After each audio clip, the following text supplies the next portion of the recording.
Agent from above నెట్ఫ్లిక్స్లో తెలుగు కూడా streaming అవుతుంది. డబ్బింగ్ బాగానే చేశారు. ఈ సిరీస్లో మొత్తం 8 ఎపిసోడ్లు ఉన్నాయి. మొత్తం సిరీస్ కంప్లీట్ అవ్వాలంటే 4 అవర్స్ రన్ టైం పడుతుంది. అంటే ఒక్కొక్క ఎపిసోడ్ 37 to 45 మినిట్స్ మధ్యలో సెట్ చేశారు. ఒక 8 మినిట్స్ వరకు లాస్ట్లో ప్రతి ఎపిసోడ్కి కూడా ఎండ్ క్రెడిట్స్ ఉంటాయి. అవన్నీ స్కిప్ చేసుకుంటే 4 అవర్స్కే కంప్లీట్ అయ్యిద్ది.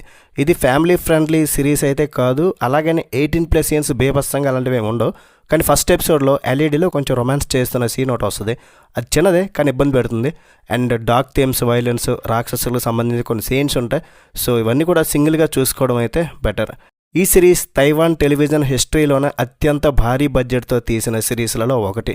దీనికోసం $180 మిలియన్ తైవాన్ డాలర్లు ఖర్చు చేశారు. అంటే మన ఇండియన్ కరెన్సీలో చూసుకుంటే అప్రాక్సిమేట్లీ 52.2 crores. ఒక ఏషియన్ వెబ్ సిరీస్కి ఈ రేంజ్ బడ్జెట్ పెట్టారంటే మాత్రం గ్రేట్ అని చెప్తాను. ముందైతే మీరు ఛానల్ని సబ్స్క్రైబ్ చేసుకోండి. ఇలాంటి Telugu dubbing, Hollywood movie reviews కానీ అండ్ సిరీస్లు కానీ మీకోసం తీసుకొస్తూనే ఉంటా. కొంచెం సపోర్ట్ ఇస్తే మాకు చాలా హ్యాపీగా ఉంటుంది. ఛానల్ కూడా కొంచెం బూస్టింగ్ ఉంటుంది. మరి ఈ సిరీస్ నాకు ఎలా అనిపించిందంటే జస్ట్ యావరేజ్ అనిపించింది భయ్య. యావరేజ్ అంటే అక్కడక్కడ బాగుంది, అక్కడక్కడ బాగోలేదు. ఓవరాల్గా 50% సాటిస్ఫాక్షన్ అనిపించింది నాకు. మరీ గుడ్ అని కాదు, మరీ బ్యాడ్ అని కాదు, సగం కిక్కే వచ్చింది భయ్య. మంచి మూవీస్ కూడా ఏం రావట్లేదు భయ్య ఈ మధ్య. సో వచ్చే వాటిలో జస్ట్ టైంపాస్ కోసం ఇది చూడాలంటే మీకు సెట్ అయ్యిద్ది. హాన్ చీన్ తన చిన్నతనంలో చేసిన ఒక పెద్ద తప్పుకు ప్రాయశ్చిత్తంగా థర్డ్ క్రౌన్ ప్రిన్స్, అంటే అతను ఒక దేవుడు, అతని దగ్గర ఏజెంట్గా అంటే ఒక స్పిరిట్ మీడియంగా పనిచేస్తూ ఉంటాడు. అతని ముఖ్యమైన పని ఏంటంటే మనుషుల ప్రపంచంలో జరిగే సమస్యలను, అవే సూపర్ న్యాచురల్ సమస్యలను పరిష్కరించడం. అతని కాలేజ్ స్టూడెంట్ యహజు అండ్ దెయ్యాలను చూడగల శక్తి ఉన్న డిటెక్టివ్ చాంగ్ మిన్తో పరిచయం ఏర్పడుతుంది. వీరంతా కలిసి మనుషులకి దెయ్యాలకి మధ్య ఉన్న బ్యాలెన్స్ని దెబ్బతీయాలని చూస్తున్న క్రూరమైన విలన్ చెన్చీషాను ఎలా ఎదుర్కొంటారు, మనుషుల్ని దెయ్యాల ప్రపంచం చేసే దాడి నుండి ఎలా కాపాడతారు అన్నదే ఈ సిరీస్ యొక్క మెయిన్ స్టోరీ.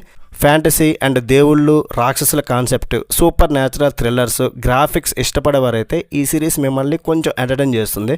విజువల్స్ చాలా కలర్ఫుల్గా ఉన్నాయి. బట్ సీజీఐ కూడా అక్కడక్కడ గ్రాఫిక్స్ చీప్ క్వాలిటీలు అనిపిస్తుంది. అంటే ఇంత బడ్జెట్ పెట్టారు కానీ అక్కడక్కడ చీప్ క్వాలిటీలు అనిపిస్తుంది. మధ్యలో చిన్న ల్యాగ్ ఉంటుంది. ఓవరాల్గా విజువల్స్ కోసం, యాక్షన్ కోసం ఈ వీకెండ్లో 8 ఎపిసోడ్లు ఆరామ్సే చూడొచ్చు అనమాట. స్టోరీలో పెద్ద ట్విస్ట్లు ఏం లేవయ్యా. అలాగే ఏం జరగబోతుంది అనేది ముందే ఉంచవచ్చు. అలాగే కొన్ని క్రైమ్ ఇన్వెస్టిగేషన్ సీన్స్ కొంచెం రిపీట్ అయిన ఫీలింగ్ ఉంటుంది. స్టోరీ పరంగా గ్రౌండ్ బ్రేకింగ్ ఏం లేదు. యాక్షన్ కూడా మరీ ఎక్కువ లేదు, జస్ట్ అక్కడక్కడ చిన్న బిట్స్లో ఉంటాయి కానీ మరీ ఎక్కువ లేదు. మ్యూజికల్ వెపన్స్తో జరిగే ఫైట్స్, డార్క్ టోన్, ఈ రాక్షసుల డిజైన్స్ అయితే కనెక్ట్ అయినాయి కొన్ని అయితే. స్టోరీ అంతా ఈ తైవాన్ సాంప్రదాయాలు, తావోయిస్ట్ పురాణాలు, దెయ్యాలు, దేవుళ్ళు అండ్ మోడర్న్ ఫ్యాంటసీల చుట్టూ తిరుగుద్ది. విజువల్స్ పరంగా సిరీస్ మాత్రం బాగుంది. అదే సీజీఐ మాత్రం అక్కడక్కడ కొంచెం చీప్ క్వాలిటీ చెప్పాను కదా, సో అది స్కిప్ చేసుకుంటే మాత్రం తైవాన్ మైథాలజీని అండ్ మోడర్న్ యాక్షన్ని బ్లెండ్ చేసిన విధానం ఓకే అనిపిస్తుంది. అండ్ హీరో హాన్ చెహె యాక్టింగ్కి, అలాగే థర్డ్ క్రౌన్ ప్రిన్స్ అంటే వాళ్ళిద్దరు స్వాగ్కి, వీరిద్దరి మధ్య ఉన్న డైనమిక్ సిరీస్కి అయితే ఓవరాల్గా మన ఛానల్ ఇచ్చే రేటింగ్ అంటే 2.75 out of 5. వీడియో నచ్చితే ఒక లైక్, షేర్, సబ్స్క్రైబ్ అండ్ ఈ సిరీస్ మీరు చూస్తుంటే మీకు ఎలా అనిపించేది కామెంట్ చేయండి. ఇంకా ఇలాంటి గేమ్ మూవీ రివ్యూస్ కానీ వెబ్ సిరీస్ రివ్యూస్ కానీ కావాలంటే కామెంట్ సెక్షన్లో తెలియజేయండి. వాటి మీద ఒక లుక్ వేద్దాం. నెక్స్ట్ వీడియో మళ్ళీ కలుద్దాం గైస్. Bye bye.